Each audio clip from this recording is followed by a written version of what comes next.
వారు.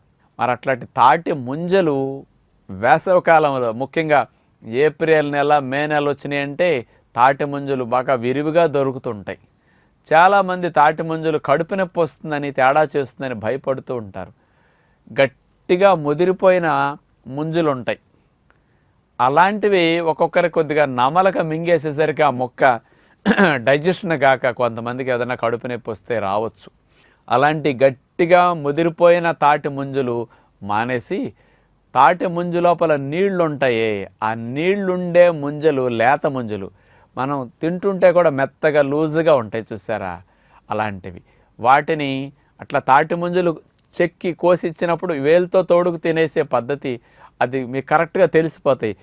వేలు ఇట్లా తోడుకునేటప్పుడు కనుక ఫ్రీగా వెళ్ళి ముంజని కట్ చేసి తీసుకొస్తున్నదంటే అది లేత ముంజలు, అవి చాలా బాగుంటాయి. ఇట్లా వేలు పెట్టి తోడే